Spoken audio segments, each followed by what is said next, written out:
13 फरवरी को एक बार फिर दिल्ली कूच करेंगे किसानों के जत्थे। पंजाब हरियाणा में हजारों ट्रैक्टर दिल्ली कूच को है तैयार। केंद्रीय मंत्रियों से मीटिंग के बाद भी नहीं माने किसान। सरकार ने मांगे मानी नहीं, किसानों को सरकार पर भरोसा नहीं। क्या फिर दिल्ली को घेर लेंगे आंदोलनकारी किसान?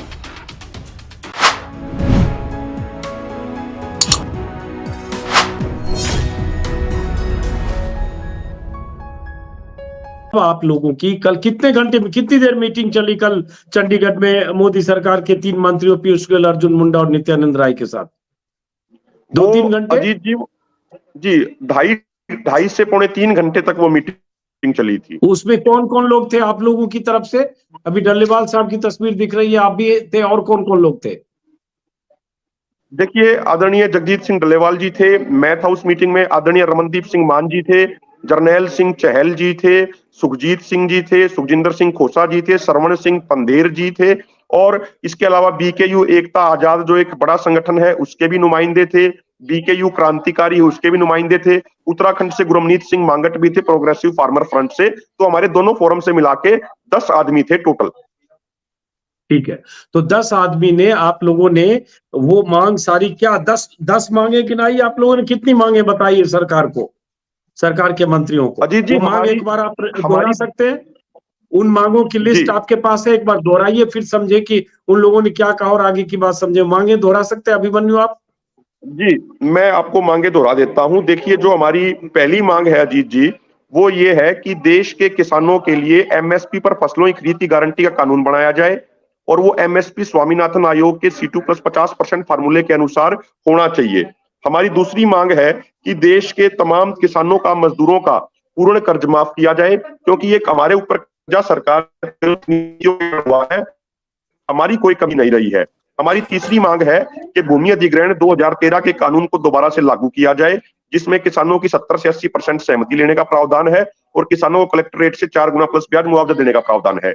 भारत सरकार विश्व व्यापार संगठन यानी WTO से बाहर आए, तमाम मुक्त व्यापार समझौतों पर रोक लगाई जाए, किसान और खेत मजदूरों को पेंशन दी जाए, दिल्ली आंदोलन के दौरान शहीद हुए किसानों को मुआवजा एवं परिवार के एक सदस्य को सरकारी नौकरी दी जाए, और जो मुकदमे दर्ज हुए थे उस समय वो तमाम मुकदमे वापस लिए जाए। विद्युत संशोधन विधेयक 2020 को रद्द किया जाए। मनरेगा के तहत प्रति वर्ष 200 दिन का रोजगार, 700 रुपए का मजदूरी भत्ता एवं मनरेगा को खेती के साथ जोड़ा जाए। नकली बीज, कीटनाशक दवाइयों एवं खाद बनाने वाली कंपनियों पर सख्त दंड और जुर्माने लगाने के प्रावधान तय किए जाएं, एवं बीजों की गुणवत्ता में सुधार लाए जाए। मिर्च, हल्दी एवं अन्य मसालों के लिए राष्ट्रीय आयोग का गठन किया जाए, और लास्ट पॉइंट, संविधान की 5वीं सूची को लागू किया जाए, एवं जल जंगल जमीन पर आदिवासियों के अधिकार सुनिश्चित करके कंपनियों द्वारा आदिवासियों की जमीन की लूट करी जाए। ठीक है, तो ये लिस्ट वैसे मेरे पास भी ये 12-10 मांगों की लिस्ट है। अब बात आती है कि ये मांगे इतनी बड़ी है कि ये सरकार, इनमें या तो आप लोग मेंटली प्रिपेयर है कि कुछ निगोशिएशन होगा, नहीं तो ये सारी मांगे सरकार मान ही नहीं सकती है। आप सरकार को जानते हैं, सरकार की जिद को जानते हैं, और बहुत सारी इसमें टेक्निकल एस्पेक्ट भी होंगे सरकार के पॉइंट ऑफ व्यू से। तो ये अब पेंशन की भी बात आप कर रहे हैं कि किसान मजदूरों को पेंशन की बात कर रहे हैं, और बहुत सारी चीजें इसमें जिसपे सरकार आसानी से नहीं मानेगी मांग आपकी। फिर उसके बाद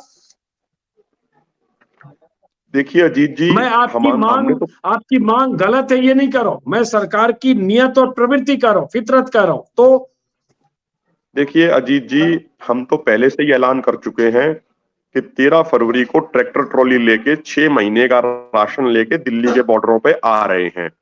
अब सरकार मानेगी या नहीं मानेगी, अगर सरकार नहीं मानती तो हमारा आंदोलन जारी रहेगा, और अगर हमारी मांग नहीं मानी जाएंगी तो जो ये आगामी चुनाव आ रहे हैं, लोकसभा और विधानसभा इलेक्शन है, हरियाणा में विधानसभा इलेक्शन है, सीधे तौर पे सरकार को बहुत भारी नुकसान होने वाला है। क्योंकि जो सरकार किसानों की खिलाफत करेगी तो किसानों की भी तो जिम्मेदारी बनती है ना, टाइम आने पे उस सरकार की उसी रेशो में, उसे दुगनी रेशो में उनकी खिलाफत करें।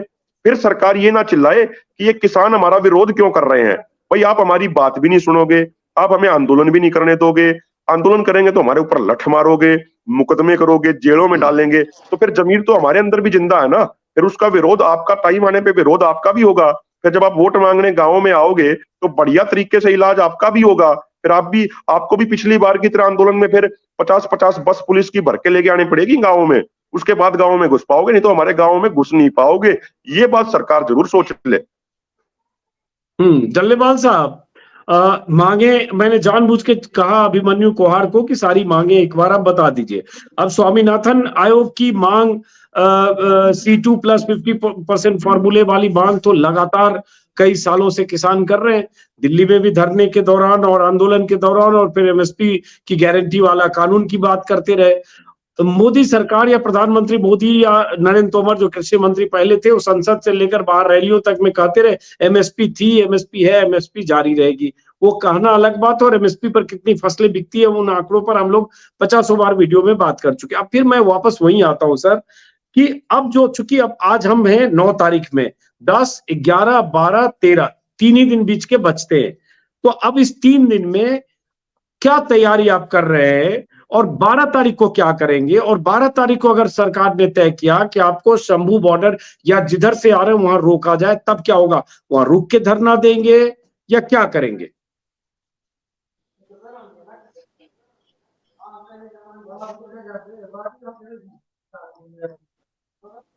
माइक अनम्यूट करें डल्लेवाल साहब की। हमारे साथियों ने भी ये बात क्लियर की है कि हमारा किसी के साथ डिस्प्यूट करना, झगड़ा करना तो हमारा कोई लक्ष्य नहीं है, लेकिन ये बात जरूर समझने वाली है कि हमारे साथ ये सब कमिटमेंट्स है सरकार की हुई कमिटमेंट्स के साथ भी अगर सरकार हमारे साथ बात नहीं करना चाहेगी तो फिर तो हमें तो दिल्ली आना पड़ेगा। दिल्ली कैसे आएंगे? पूरी तरह शांति रहेंगे। सरकार क्या करना चाहती है ये सरकार के ऊपर डिपेंड करता है। सरकार हमें पीटना चाहती है, सरकार हमारे ऊपर गोली चलाना चाहती है, सरकार कितना हमारा ये सब्र परखना चाहती है, ये सरकार के ऊपर डिपेंड करता है। लेकिन हमारा निशाना किसी तरह का भी कोई शांति भंग करने का नहीं है। हम शांतिपूर्वक ढंग से सरकार का हर एक जुल्म का सामना करेंगे, कुछ ऐसा नहीं करेंगे हम, हमारी शांति कायम रहेगी।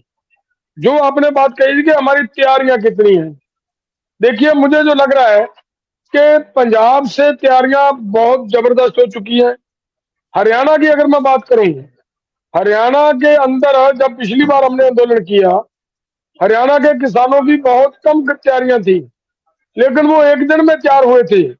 अब हरियाणा के किसान, हमारे के हरियाणा के मजदूर लगभग 1.5 महीने से तैयारी कर चुके हैं। जगह जगह से आवाज आ रही है।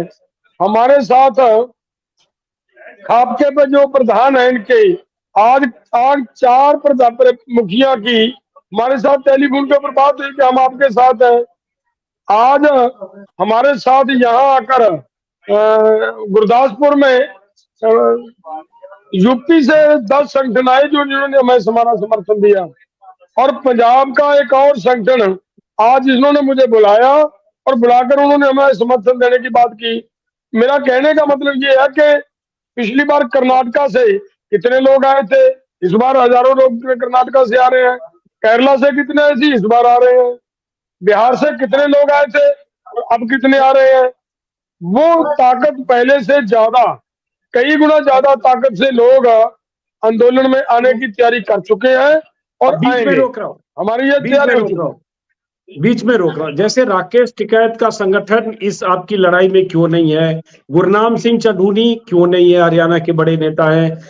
राज्यपाल का संगठन क्यों नहीं है? उग्रहा का संगठन है या नहीं है? और ऐसे बहुत सारे, दर्शन पाल का संगठन क्यों नहीं है? अगर नहीं है तो ऐसे बहुत सारे संगठन, उन नेताओं को जो संयुक्त मोर्चे की बैठकों में सरकार के साथ 13 या 14 दौर की बैठकों में शामिल थे, वो सारे क्यों बिखर गए?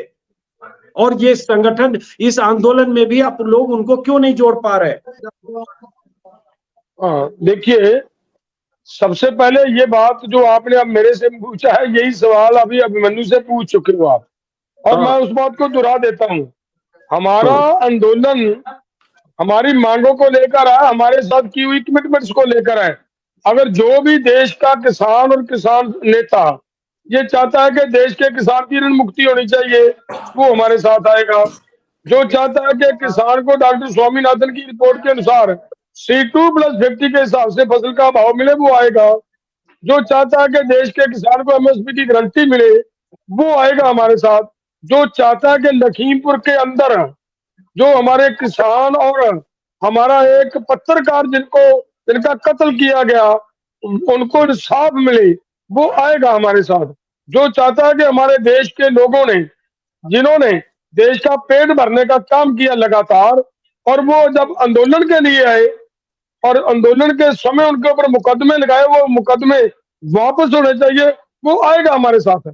जो आज जिस आदमी की ये समझ बनती है कि भारत को WTO से बाहर आना चाहिए वो हमारे साथ आएगा। वो अब भी आ रहे हैं। मैंने आपसे अंजुम जी ये बात कही है कि इस बार जिन लोगों ने यूपी से ही तो 8-10 संगठन हमारे साथ आए हैं वो यूपी से ही आए हैं और पंजाब से आपने देखना कि 13 तारीख को हजारों ट्रैक्टर ट्रालियां पंजाब से निकलेगी। इसी हालात अरे से लेकिन ये आपने बताइए देखना एक बात डल्लेवाल साहब एक बात बताइए। आप कह रहे हैं हजारों ट्रैक्टर ट्रॉलियां निकलेंगी और आप कह रहे हैं कि आपको जंतर मंतर कूच का आपने नारा दिया है। भाई जंतर मंतर तो पहले तो ट्रैक्टर को दिल्ली में घुसने की इजाजत ही नहीं मिलेगी। सैकड़ों छोड़िए दर्जनों छोड़िए 10 ट्रैक्टर को भी, तो फिर हजारों ट्रैक्टर लेके कहाँ आएंगे। आप भी जानते हैं कि जो बात आप कर रहे हैं वो दबाव के लिए ठीक है, कहने के लिए सरकार पर प्रेशर बनाने के लिए ठीक है। प्रैक्टिकली ये पॉसिबल है क्या? हजारों छोड़िए, मैं तो दर्जनों ट्रैक्टर की बात कर रहा हूँ कि लेकर दिल्ली में दाखिल होके वहां पहुंच जाए हम जंतर मंतर पर, तो फिर क्या होगा? अजीत जी मेरी बात ध्यान से सुनिए। हमने हमारा आने का पर्पस क्या है? हमारी मांगे माने सरकार, हमारे साथ की हुई कमिटमेंट्स को पूरा करे सरकार। अगर वो पूरा कर देती है तो हमारा दिल्ली आने का ट्रैक्टर लेकर आने का हमारी कोई उचित नहीं बनता। और जब हम दिल्ली आ रहे हैं ट्रैक्टर हमारा साधन है आने का, व्हीकल है हमारा। एक ट्रैक्टर हमारा घर भी होगा, ट्रैक्टर में हमारा राशन का स्टोर भी होगा, ट्रैक्टर में हम सोने के लिए व्यवस्था होगी हमारी। इसके लिए ट्रैक्टर किसान के आंदोलन का पार्ट बन चुका है, किसान के घर का पार्ट बन चुका है। अगर हम अपना साधन साथ लेकर आना है तो हमें अगर देखिए हमने ये देख लिया कि सरकार जितनी जिद्दी है। 13 महीने पिछली बार हमें बॉर्डर पे बैठना पड़ा और अब भी हो सकता है हमें 6 महीने 7 महीने 10 महीने बैठना पड़े। तो हमें वहां पे पूरी व्यवस्था की जरूरत है तो वो करनी पड़ेगी। अगर सरकार ये चाहती है हमें कौन सी जगह प्रोवाइड करवाई है जी? दिल्ली के अंदर किसी भी राजधानी के अंदर। देखिए ये लोकतांत्रिक ढांचा है। अगर लोकतांत्रिक देश के अंदर लोगों को, किसानों को, मजदूरों को, दुकानदारों को प्रोटेस्ट करने के लिए ये जगह ही नहीं दे पा रही सरकार, और ये कौन सा लोकतंत्र रहा जी? मैं तो हैरान हूं इस बात से कि किसानों को अगर अपनी राजधानी के अंदर क्यों नहीं घुसने दिया जाएगा जी? क्या बात है? क्या मामला? किसान क्या आतंकवादी है क्या? जब किसान आते हैं राजधानी में दिल्ली में अपना ट्रैफिक रूल है, ट्रैफिक का एक प्रोटोकॉल है। इसमें बड़ी गाड़ियां शहर के अंदर नहीं जाती है, ट्रैक्टर नहीं जाता, वो एक प्रोटोकॉल भी है। नहीं, मैं अंजुम जी मैं एक बात और इसके साथ जोड़ना चाह रहा था कि जिस तरीके से सरकार का रवैया दिख रहा है वो सरकार किसानों के मामलों के ऊपर सीरियस नजर नहीं आ रही। इसलिए हमें ये अपनी पूरी तैयारी के साथ आने की जरूरत महसूस हो रही है। आपने एक बात पहले कही थी, मैं उसको भी और बहुत थोड़ा मजबूती से कहना चाह रहा हूँ। हमारे भाइयों ने बहुत अच्छे तरीके से वो बात रखी है। इस बात को ऐसा नहीं मानना मैं ये नहीं कह रहा कि सिखों की बात या हिंदुओं की बात है, ये नहीं है। जो आपने बात कही वो जिस संदर्भ में कही उसी संदर्भ में मैं बात करना चाह रहा हूँ। देखिए जो सरकार हमारे ऊपर एलिगेशन लगाएगी कि ये तो जी पगड़ी वाले लोग हैं, ये तो केवल आतंकी हैं, ये तो खालिस्तानी आ गए हैं, मैं उनसे ये पूछना चाहता हूँ जब देश की आजादी की लड़ाई लड़ी जा रही थी इतिहास निकाल कर देखे इन पगड़ी वालों ने कितनी कुर्बानी दी है। ये जो आज सरकार के ठेकेदार, देश के ठेकेदार बने बैठे हैं, ये सब मुआवजे मांगते रहे उस समय, अब देश के मालिक बने हैं। जिसको जी चाहता है उसको आतंकी कह देते हैं, जिसको जी चाहता है उसको विदेशी बोल देते हैं। ये इन्हीं ने सर्टिफिकेट देना लोगों को। मैं हैरान हूं इन बातों से सरकार की से। तो कहे सरकार जो कहना चाहती है कहती है। जिस सरकार के खिलाफ लोग आंदोलन करते हैं वो किसी ना किसी तरीके से लोगों को बदनाम करने का काम अजीत जी करती है।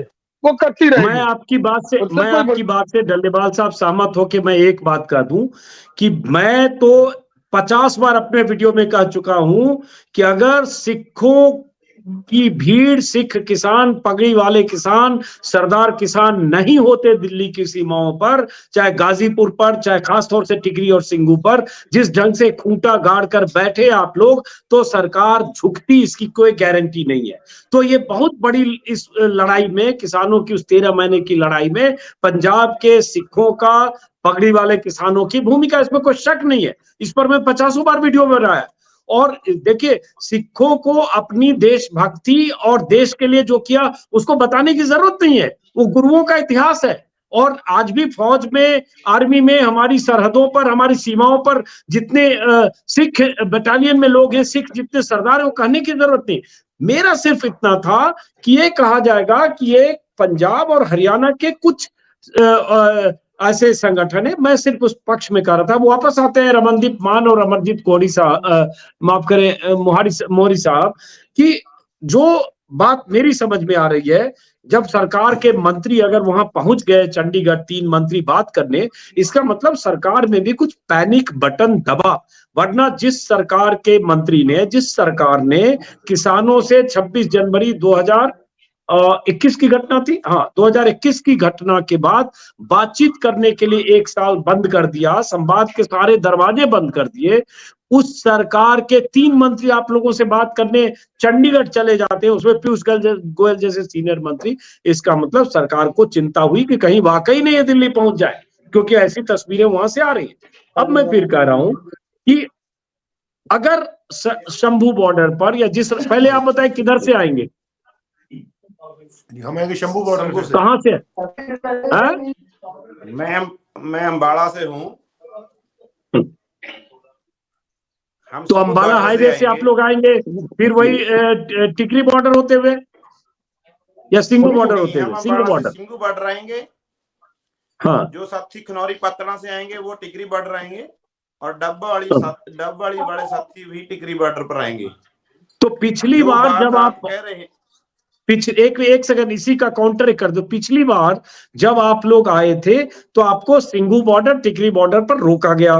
उस समय ये भी हो गया, कहा गया कि आप लोग वो जगह खाली करके, अमित शाह की तरफ से कहा गया, एक मैदान दिया गया, आप लोग वहां शिफ्ट हो जाए। आप लोगों ने कहा कि नहीं, हम यहीं रहेंगे, क्योंकि सरकार हमें किसी एरिया में कन्फाइन करके हमारे आंदोलन को कमजोर करना चाहती है। इस बार उन्हें अंदेशा पहले से है कि ये चल न पड़े, इसीलिए दिल्ली से ये 300 किलोमीटर यहाँ के 3 मंत्री पहुंच गए चंडीगढ़। तो ये तो अंदेशा आपको भी होगा, अनुमान, कि सरकार अंबाला में आप चलेंगे तो अंबाला रोकेगी, कुरुक्षेत्र चलेंगे कुरुक्षेत्र रोकेगी, जालंधर, लुधियाना, गुरदासपुर, जहां से चलेंगे वहीं रोकेगी सरकार। तो फिर मैं ये पूछ रहा हूं कि फिर क्या आप वहां जहां रोका जाएगा वहां रुकेंगे, या क्या उसके बाद प्लान है? हमारा प्लान सीधा दिल्ली जाने का है अंजुम जी। वो हमारे ट्रैक्टर रोक सकती है, हम पैदल आ जाएंगे। पैदल का रास्ता तो नहीं रोक सकती, ट्रैक्टर ट्रैलियां वहीं खड़ा देंगे, फिर हम अपने राशन के पद में देख लेंगे। लेकिन अपने आंदोलन को अंजाम देने के लिए सरकार का जो बटन दबा है, आपने बिल्कुल सही कहा है। आंदोलन जो पब्लिक की आवाज है वो आंदोलन करने की है, लीडरशिप इसमें मैंने नहीं रखती। पहले वैसे थे, जब आंदोलन शुरू हुआ था उन्होंने कानूनों के बारे में कहा था, कानून बड़े अच्छे हैं, लेकिन 1 महीने के बाद आंदोलन में आना पड़ा। कुछ साथियों ने आंदोलन की कॉल दी थी, वो बैकफुट पर चले गए थे। लेकिन पिछला आंदोलन भी पब्लिक की समझ के मुताबिक लड़ा गया, चाहे वो टिकरी बैठे, चाहे वो सिंगू बॉर्डर पर बैठे, वो लीडरशिप का डिसीजन नहीं था, पब्लिक का था। और आज भी जो आंदोलन शुरू किया गया है, जो ग्राउंड के ऊपर लोगों की आवाज है, 2 साल के अंदर लंबे समय के बाद सरकार ने वादा खिलाफी बार बार की है, ये लोगों की सोच आंदोलन है। और जब लोग सोच बना लेते हैं, फिर उसमें सरकारें झुकती हैं, पब्लिक की हमेशा जीत होती है। और ऐसे ही इस आंदोलन के अंदर जो रही बात सिख गैर सिख की, पूरे हिंदुस्तान के लोगों को, पूरे किसानों को, इन लोगों के ऊपर, पंजाब के ऊपर विश्वास है कि ये बड़े शांतिपूर्ण तरीके से, जैसे हमारे हरियाणा के अंदर इतना लंबा समय बैठने की स्थिति नहीं थी लोगों की, लेकिन पिछले आंदोलन ने हमें सिखाया है कि कैसे आंदोलन लड़ा जाता है, कैसे इंतजाम किए जाते हैं, पंजाब से सीख मिली है। वह देश पंजाब की तरफ देख रहा है और जो इन लोगों ने पहले भी अगुवाई की है, ऐसे ही पंजाब के लोगों ने अब की बार अगुवाई करनी है। और पूरे देश के लोग, पूरे देश के संगठन, सैकड़ों नहीं हजारों संगठन किसानों के और मजदूरों के और आदिवासियों के आपको देखने को मिलेंगे। वो शायद आपको 13 तारीख को सुबह ही इन हरियाणा पंजाब के बॉर्डरों पर सभी साथी मिलेंगे। ये तो विश्वास है इन लोगों ने, पंजाब के लोगों के ऊपर पूरे देश का विश्वास है, साउथ के लोगों का भी और पूर्व के लोगों का भी, क्योंकि ये लड़ाई पंजाब हरियाणा की नहीं है। ये जो एमएसपी गारंटी का कानून है पूरे देश के किसान का है। 6% खरीद करती है सरकार, सिर्फ 6% किसानों की, लेकिन ये 100% किसानों की लड़ाई है। हमने पिछले आंदोलन में अपनी एमएसपी अपने किसान तक पहुंचाने में हम भी एमएसपी है क्या, मिलती क्यों नहीं है, कहाँ मिलेगी और कैसे मिलेगी, कितना बेनिफिट है। पंजाब हरियाणा में तो मिलती भी है, पंजाब हरियाणा के किसानों की खरीद भी होती है। यूपी बिहार का तो बुरा हाल है। मध्य प्रदेश में घूम चुका हूँ, बाजरा और जो धान के किसान मंडी में लेकर वो 500 रुपए कम में बेच रहे हैं। हाँ, वो ही तो बताना है। हमारे पंजाब हरियाणा के अंदर पानी की कमी आ जाएगी अगर 23 फसलों के ऊपर, जो सरकार कहती है, वैसे तो हमारी डिमांड है सभी फसलों के ऊपर, चाहे मसाले हो, दूध हो, मांस हो, मच्छी हो, भी चाहिए, हमारी डिमांड है। लेकिन अगर जो सरकार के मुताबिक 23 फसलें हैं, अगर उनके ऊपर हमें एमएसपी मिलती है तो हरियाणा पंजाब में धान लगाने की जरूरत नहीं रहेगी। पानी की बचत होगी, सॉइल जो खराब हो गई है पेस्टिसाइड डालकर वो बचेगी। हमारा मानना है अगर 23 फसलों का पंजाब के अंदर पानी की बचत होगी, हम अपनी आने वाली नस्लों को जैसी जमीन और पानी हमें मिला था, हम अपने अगली पुश्तों को देने में कामयाब रहेंगे। और पूरे देश के अंदर जहां पानी ज्यादा है, चाहे वो महाराष्ट्र के अंदर है, बिहार के अंदर है, यूपी के अंदर है, वहां के साथी धान और गेहूं उगाएंगे, उनको देगा। यार ये जो अपने देश की अर्थव्यवस्था है, हम जो किसान है, जो पूरे देश का मान लो रोजगार है, 48-47% रोजगार हमारी किसानी से है। वो चाहे आड़ती है, चाहे सेलर है, चाहे आटा मिल है, चाहे उसके अंदर फैक्ट्री है, चाहे उसके अंदर 46-47% के आसपास सरकार के आंकड़े के हम रोजगार देते हैं। अगर इसको एमएसपी मिल जाती है किसान को, थोड़ा सरकार को अगर दे दे, ख्याल करें इनका, इंपोर्ट एक्सपोर्ट की नीतियां किसान के हक में बना दें। ठीक है, कारपोरेट के लिए काम कर रही हैं, लेकिन ये 1 घंटा भी हमारे किसानों और मजदूरों के बारे में सोच लें तो इस देश की अर्थव्यवस्था, इस देश की दशा सिर्फ और सिर्फ एमएसपी गारंटी का कानून बनकर ही बदल सकती है। और मैं बता देना भी चाहता हूं, जहां किसान 500 रुपये धान और अपना गेहूं बेचता है, वहां पर कंज्यूमर को ऐसा नहीं है भी वहां 500 रुपये कम मिलता है। वहां भी ये जो व्यापारी लोग हैं उनको तो एमएसपी के हिसाब से ही देते हैं।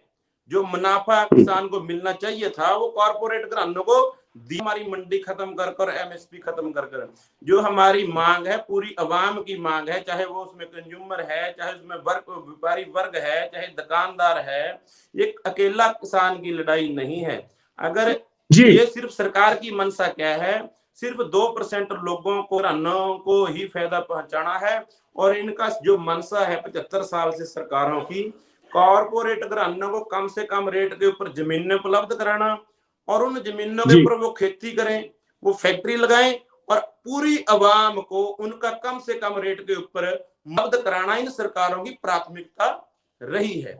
लेकिन ठीक है, मैं समझ गया। बदलेंगे और अपने हक जो टेबल के ऊपर इन लोगों ने टेबल के ऊपर कल भी माने कि हाँ आपकी बात सही है, 6000 रुपया दे दिया आप सरकार के मुताबिक, हमें 21,000 रुपये घाटा है जो इनकी सरकार हैं, और 1 एकड़ के लिए किसान को 21-22,000 रुपये इनके मुताबिक हमारा नुकसान है, मानते हैं वो टेबल पर। चलिए सुनिए, लेकिन समझ गया आपकी बात, समझ गया, क्योंकि वक्त की कमी है। लेकिन अब किसान जागरूक है, इसका पूरा हम अपने किसानों को मिल इकट्ठा होकर, और जो 13 तारीख को ये बनाएंगे खालिस्तानी या कुछ, वो सभी धारणाओं को हम तोड़ेंगे।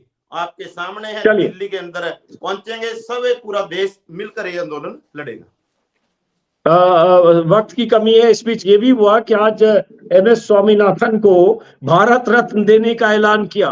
तो सवाल ये है कि एमएस स्वामीनाथन को तो भारत रत्न दे रहे हो और स्वामीनाथन ने जो रिपोर्ट अपनी बनाई, सिफारिश है, उसको लागू नहीं कर रहे। तो ये तो सरकार का दो मुंहापन है सबसे बड़ा, कि जिसकी वजह से स्वामीनाथन की रेस्पेक्ट किसान करते हैं कि उन्होंने एक ऐसी सिफारिश की जिससे उनको फसलों की पर्याप्त कीमत मिले। वो सिफारिश ठंडे बस्ते में, नारे हैं एमएसपी जारी है, जारी थी, जारी रहेगी, और उनको भारत रत्न दे रहे। तो ये तो सरकार का दो मुंहापन है। फिलहाल आप सभी मेहमानों का बहुत बहुत शुक्रिया, हमारी भी नजर होगी, और आप लोग ये भी देखें कि कोई ऐसी स्थिति ना हो कि सरकार से टकराव की स्थिति हो, क्योंकि अगर टकराव होता है तो हिंसा होती है, हिंसा होता है तो जान माल का नुकसान होता है। हम यही सचेत भी करेंगे, आगाह भी करेंगे, उम्मीद भी करेंगे कि ऐसी कोई नौबत ना आए। फिलहाल आप सभी किसानों का, किसान नेताओं का बहुत बहुत शुक्रिया। हो सकता है कि किन्हीं को कम बात करने का मौका मिला होगा, वक्त की कमी है, उनसे सबसे मैं माफी चाहूंगा। नमस्कार।